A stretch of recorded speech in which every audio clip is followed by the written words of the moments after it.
Hi everyone, my name is Sharda Lasala, and today I'm going to be talking about overcoming overwhelm.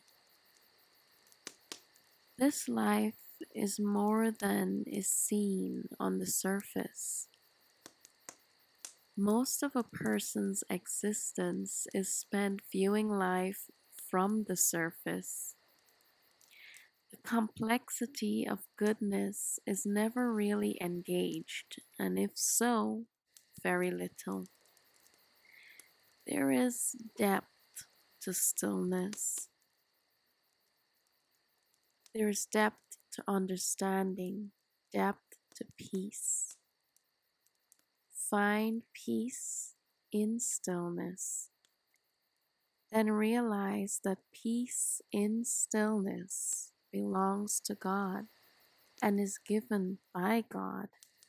And the Prince of that peace, found in stillness and given by God, is Jesus Christ.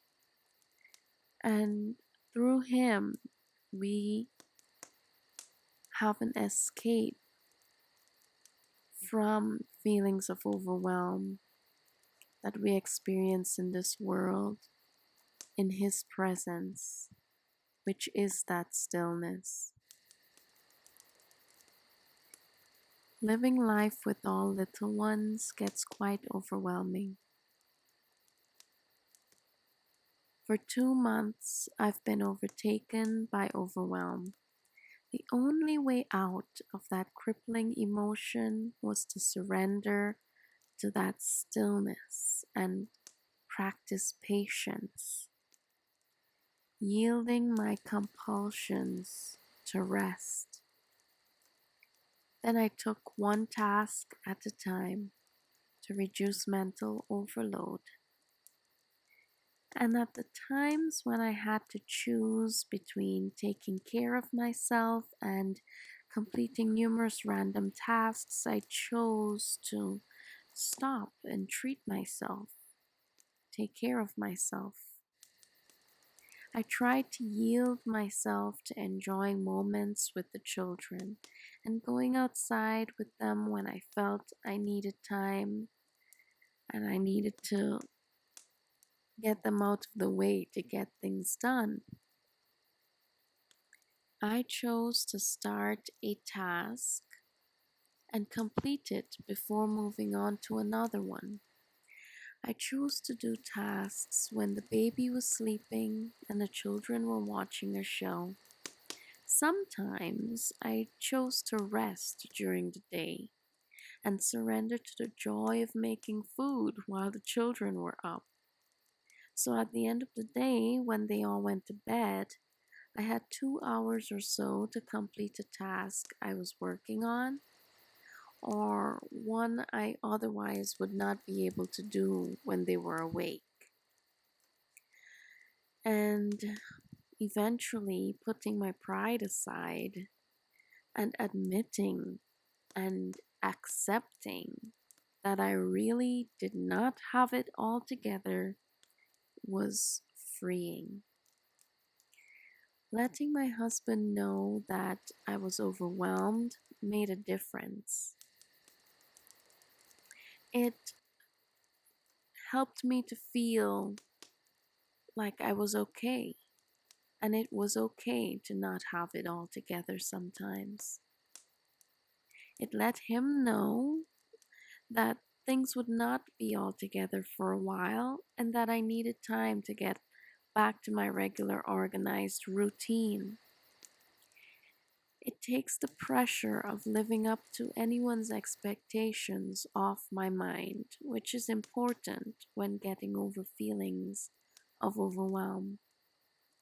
Asking my husband for tips on simplifying my routines and actually implementing those tips instead of doing things my way all the time really helped to overcome feelings of overwhelm. Most men's brains actually work more systematically with more structure, and they're really good at solving problems, and it helps in this regard. Once I manage to get the house clean zone by zone, I focus on meal prepping a little at a time. This ensures that the next time I have to turn my attention to staying on top of things, the family has meals to eat while I do that.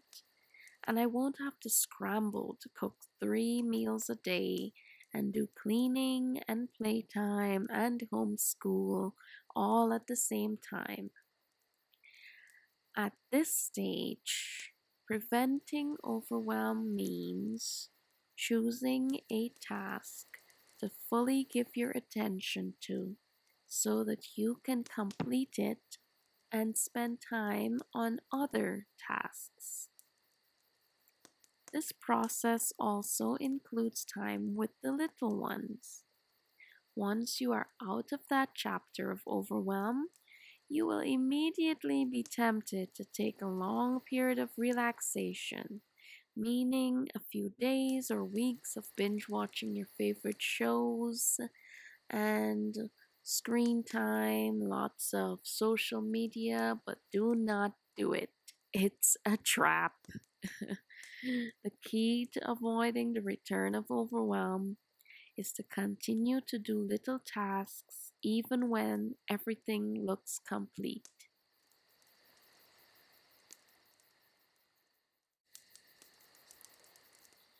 This ensures that things never pile up again into a monstrous mountain of chores.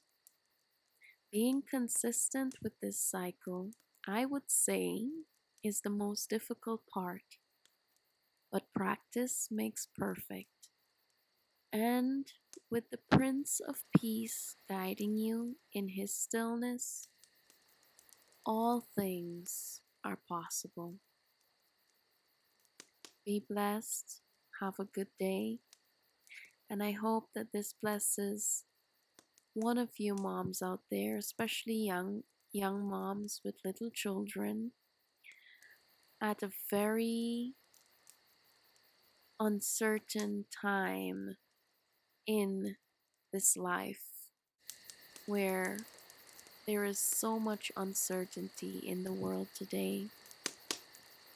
This is how you can overcome overwhelm. Goodbye.